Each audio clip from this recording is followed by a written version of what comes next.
You're listening to Errol Parker and Clancy Overall, editors of the Batuta Advocate on Desert Rock FM. Welcome back to the Batuta Advocate radio show, recording live here from Desert Rock FM. Batuta is it's looking lovely today. Dry, bit of cool air out the back. Yeah, happens in June. We often get cool air in wintertime, Clancy. And today's guest comes from a very similar climate to us here in the proud Western Queensland backcountry. He's from Texas. He's bigger than Texas on paper. On paper, he's actually he's quite a strapping gent. But on paper, he's bigger than Texas. He's from the home of, I guess, is it the home of Chopped and Screwed? The what? No, it's the home of absolutely no state income tax. Oh, that too, yes. Hell yeah. But what, you could go with Willie Nelson. How about that? Yeah, Willie The home Nelson. of Willie Nelson. There you go. And McConaughey, the and abs. the Yes. adopted home of George W. Bush. Yes. Kind of there. Beyonce Knowles. Houston. Okay, yeah, there's a few cities. But Austin, keep Austin weird. And today's guest has been helping do that since 1989. Hugh Forrest, thank you for joining us. Thank you for having me. It's a great honor to be here. Excited to talk to you about what we do in Austin and what's coming up in Sydney. So before we kick off, I know that a lot of people who visit here, a lot of high-profile, important people, world leaders, people Joe of Biden. Joe Biden just flaked on us. titans of business. They head down to the zoo and they hold a koala. Have you done that yet? And you're saying that I'm a titan of business and an important person. Well, no, I haven't done that yet. Well, so no. that must disqualify me from that characterization. No, the only Texans that come out to Western Queensland are usually from King Ranch out there at Corpus Christi. So they Nice. come out here and we teach them how to rope cattle the proper way. Wow, that sounds. I wish I was staying longer so I could learn that. Well, we got a lot to learn from you, Hugh. First of all, I want to ask, South by Southwest, this is something that's happening in Sydney very soon. It's something that's come from Austin, born in Austin. When did you first get involved in this whole thing, and were you there in the garage days of the Zuckerberg garage days, or was this thing operating and you wanted to be part of this thing, or? South by Southwest launched in Austin as a music-only event way back in the dark ages of 1987. I came on board in the slightly less dark ages of 1989. Hell yeah. My origin story, and with the context that origin stories are sometimes real and sometimes a little bit, fictional, is that I got hired because I had a computer and they didn't. Oh, hell yeah. I also had a printer. Yeah. So you can take various things from that story, not the least of which is the importance of having the right hardware at the right time. So would you say for those first decade or so you were building the plane as you were flying it with South by Southwest? I think we are still building the plane as we are flying it. Yeah. If you haven't seen that, then great. But it is always a work in progress. And I was meeting with the Sydney team on Monday afternoon. They asked me, well, why do you keep doing this? And I said, well, I love doing this. I love people coming to the event and saying it's the highlight of their year. So that's one. And two, we've never quite gotten it right. If we ever did, it'd be mic drop and I could walk away. But it's like, this all right, and then this isn't quite right. We got to fix that, and then we fix that, and then got to fix that. So. Was there ever a year, and I know when you look back at your life's work, there's often a year where you're like, man, that felt like a hole-in-one. Was there ever a year where, at least it felt like a perfect drive? Well, certainly one of our big highlight years was for South by Southwest in Austin was 2016. Yeah. We were fortunate enough to have keynote speeches by both Barack Obama as well as his lovely wife, Michelle Obama. So, having the leader of the free world grace your event, I'm not sure there's a whole lot more you can do beyond that, but we'll try. I remember 2016, there was a band from Sydney played there called Food Court, and they might not have had the right visas, but they got there. As well as Obama. They might not. No, that they turned up at the border with all these musical instruments, and the man on the border was like, "Here for a holiday, gentlemen?" And they were like, "Absolutely, sir." Yeah. And in they came. But you said just before that that you're still building the plane as you're flying it. How much has the festival changed? Like, obviously, in size, but like, has the ethos about what South by Southwest has that evolved over time? Absolutely. I mean, we have, as I said a few minutes ago, we started as a music-only event in 1987. We added tech and film to the mix 7 years later in 1994. We have pivoted a ton over the course of 30 years.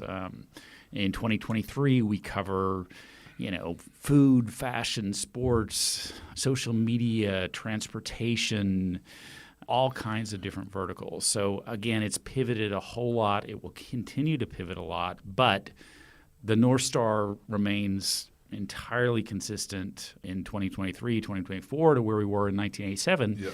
And I think that North Star is very much aligns with the North Star here in Sydney, which is a focus on massive creativity and bringing together people who are extremely creative to a city that always celebrates creativity, and kind of standing back and watching what happens when you mix these very creative people from very different places, from very different industries together. And often some really powerful ideas, opportunities emerge from that.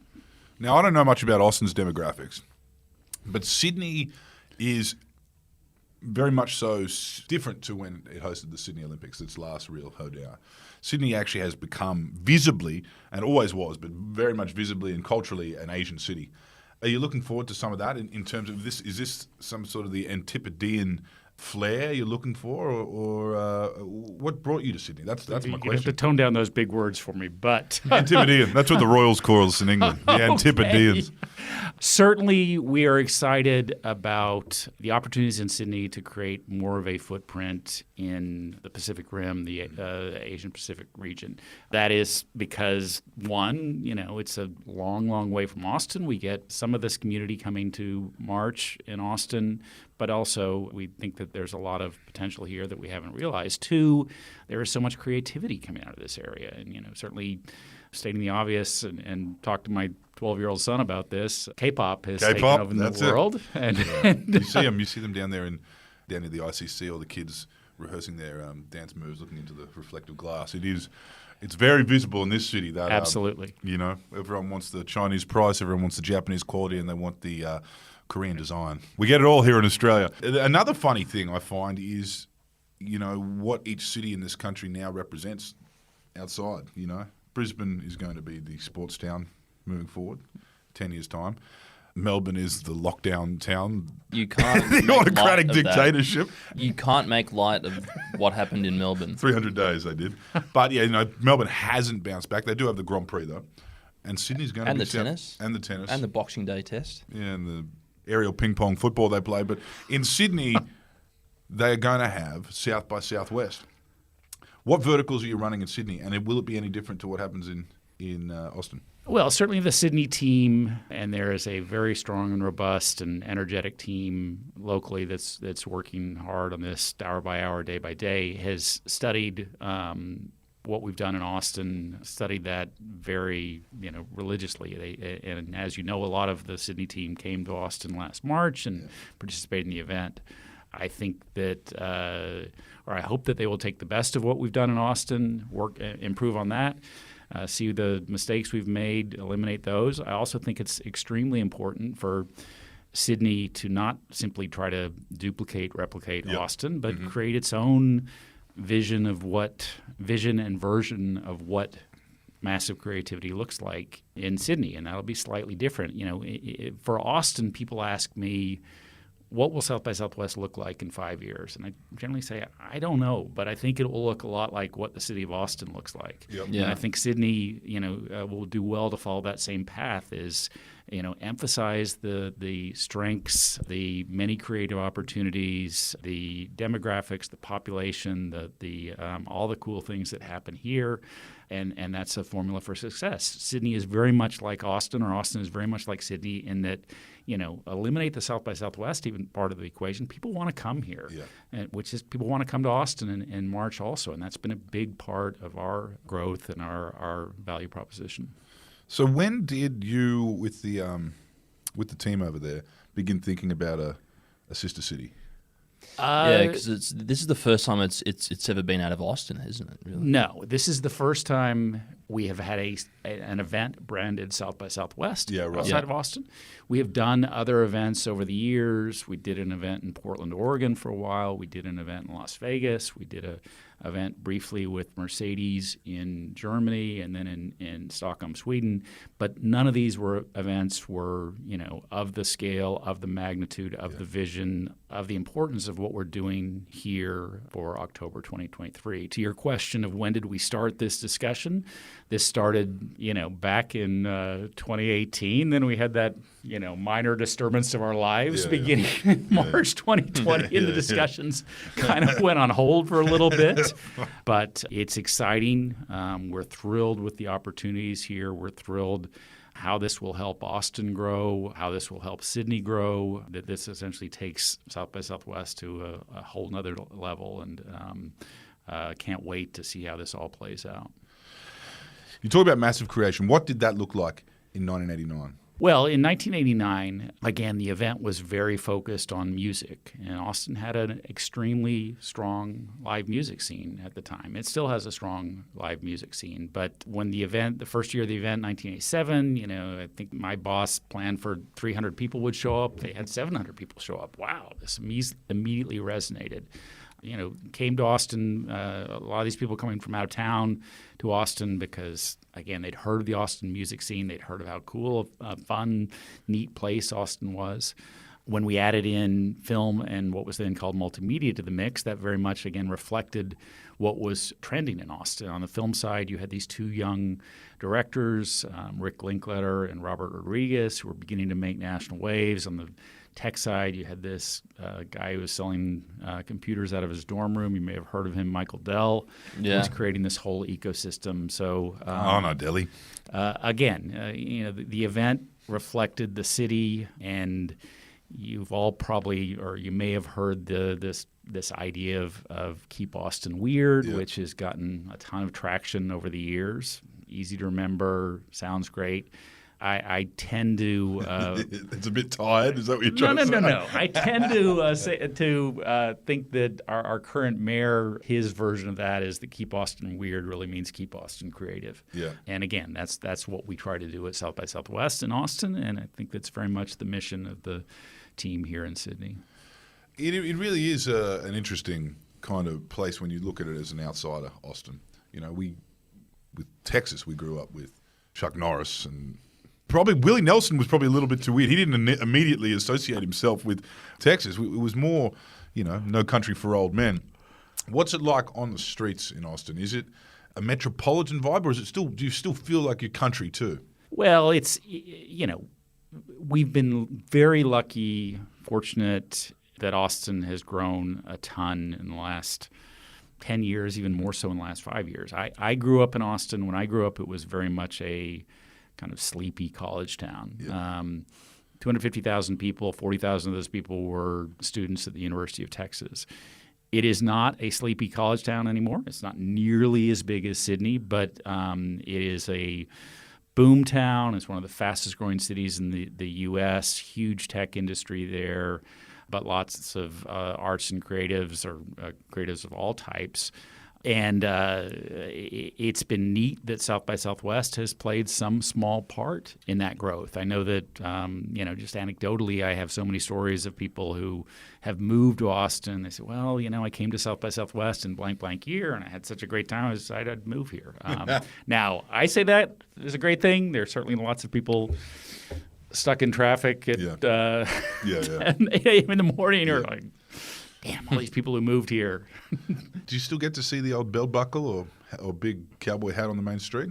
You see a little bit of that, but that's more Dallas, isn't it? It maybe more Houston also. I mean, it's a little bit of mix of that old Austin vibe and where we are in 2023. I think certainly there's been so much growth over the last few years that a lot has changed. Yep. But change is always a good thing, and it's better than the alternative. And what does the change mean for what you're showcasing at South by Southwest? I mean, obviously, the first thing I would think of is virtual. Like, a lot of the stuff that we all learnt in about 48 hours when lockdown first happened. I mean, there was apps that I haven't used since lockdown. House Party was one of them, where we'd all just pretend we were in a bar. And we'd give all of our data to God knows who. Yeah, but then there was like, and then obviously I don't want to say too much because I don't know who you're working with, but Skype got caught sleeping, and other options popped up overnight, and we end up in as well. And then at one point before as it was really starting to do our heads, and we start talking about metaverses and stuff like that, is this kind of alternative world or virtual interaction playing a bigger role? Certainly. Yeah. I mean, on a lot of different levels. 2021 for South by Southwest, because of the challenges with COVID, was an entirely virtual event. 2022, March 2022, was this, quote, hybrid event, which meant half virtual, half in real life. And, from an uneducated perspective, i.e. our perspective, it's like, well, that's only going to be twice as much work. But it actually is about 200 times more work. So let's not do that quite again. But, to your point, we certainly a lot more focus on metaverse, VR, AR at South by Southwest. And certainly, given where we are in the last 3 months, AI, generative AI, ChatGPT. Everyone wants to know, celebrate it or bemoan that it is the loss of the end of civilization, or somewhere in between. And I think there'll be a lot of focus on these things at the Sydney event. We're also doing a little bit more content on the promise and possibilities of quantum, which is a little bit farther out, but coming quickly, and that will give me more time to actually kind of understand what quantum is. Yeah. Now, Hugh, except everything faster. I love it, because at the end of the day, you can't know everything that's about to be showcased, can you? Like, you can know who the point of contact is. You can't know what he's about to tell the world. Absolutely. I'm glad you understand the challenges of my position. Explain cryptocurrencies, please. Well, you put a whole bunch of money in this thing, and then a few years later, it's not worth anything. It goes away. How's that? Seth Green gets robbed. Yeah. Well, as the chief programming officer, it is your job to oversee all of this content. Well, what does good content look like to you? That's a great question. I think that good content is something that, whether it's a speech, whether it's a movie, whether it's a band performing, the person attending, the community, the audience leaves with a different perspective on the world. They leave inspired. Wow, that was incredible. I've got energy to do something. They leave wanting more. And in our best days at an event like South by Southwest, theoretically they're seeing something, hearing a new idea that they've never seen before. And 3 years later, that idea, that person, that innovator, that startup becomes more mainstream, and they're like, well, yeah, I saw those folks at South by Southwest 3 years ago. Yeah. That was pretty neat. Yeah. Right? That brings me to my next question. Who would you argue, and it's a tough one to say, but I'm sure you'd be able to prove it. Who, aside from the Dell and your friends early on, have made their name? Was Elon Musk? Was he on the front foot before we knew who Elon Musk was? Was he at South by Southwest? Are there people that have come through that kind of explained to everyone there first what then became a part of everyday life? Yeah, I mean, we've definitely been very fortunate in having a lot of those stories. We had Elon has spoken twice at the event. I think that the first time was 2015, and certainly a lot of people knew who he was then, but not nearly the amount that do now. But he was still the Iron Man, mysterious. Yeah, yeah, and he hadn't quite gone to where he's at. Yep. Thank you. Well, I did not say that. Okay. He hasn't gone on to be a champion of free speech. He's exploring space. Yeah.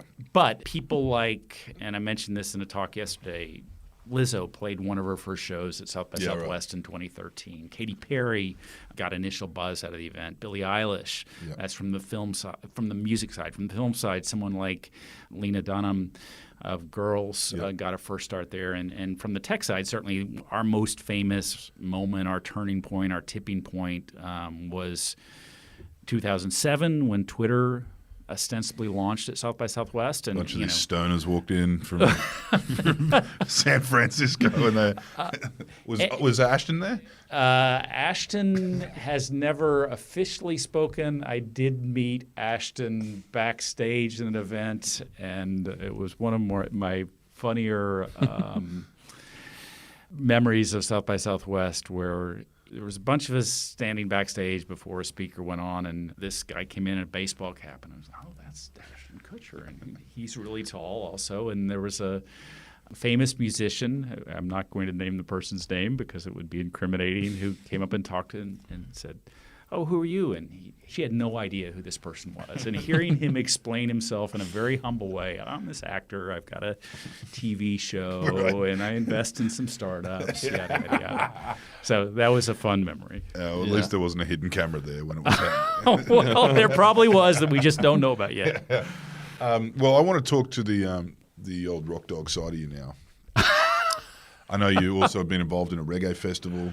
I know. Wow, you did your homework. I did. That's the thing you've created here. We can look up everyone's background, everyone's resume.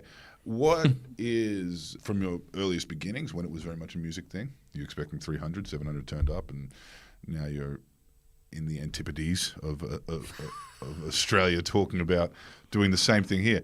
Who is your favorite band, and who is your favorite current band?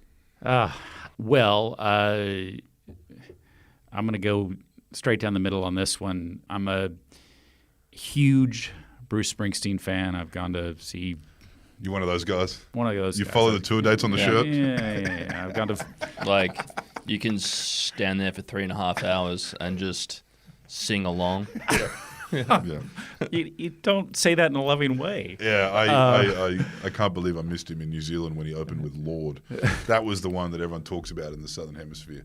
But you are one of those guys. I've seen probably 35, 40 shows, and he was a keynote speaker at South by Southwest 2012. He had a new album that was launching in March. He wanted to push this thing. And on site, I tend to be working, managing emails, absorbing the thing from my computer, and staff, my friends on staff know I'm a huge Bruce fan, and it's like, just leave, go watch the keynote. I'm like, I've seen Bruce on stage so many times. I've got this great memory of him. I don't want to go watch him speak where he may make an idiot of himself or whatever. And it's my thing.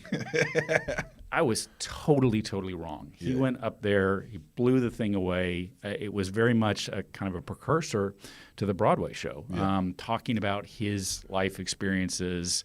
So I missed that completely. I did have seen it via our YouTube recording.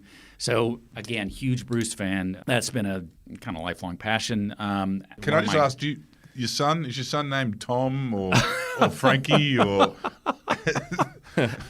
Louis? We went with the straight ahead Hugh on that one, but I think more recently, tying into my side hustle of doing a reggae festival in Austin, big fan of coffee, and I think that's amazing to have a young woman who's doing interesting stuff in a space that has traditionally been dominated by men, and that's been neat to follow also.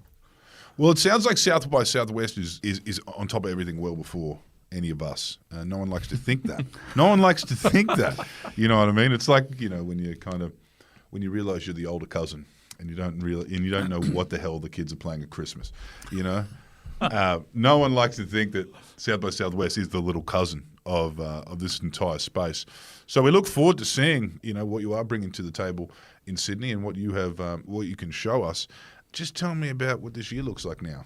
Well, as we record this, we're about 4 months away. So there's still a lot in the works, a lot of stuff to be finalized and confirmed. But particularly being here in Sydney this week, seeing a lot of the venues, meeting a lot of the organizers, meeting more of the creative community here. I'm really excited about all the energy, all the enthusiasm, all the excitement, all the passion. I think it's gonna be a great start in 2023 and something that will build significantly in the years to come. Again, it's a great place to get new ideas, get inspired, meet people who are doing innovative, interesting things, create new opportunities, new businesses, things that will lead to lots of great outcomes. And again, just so excited that we can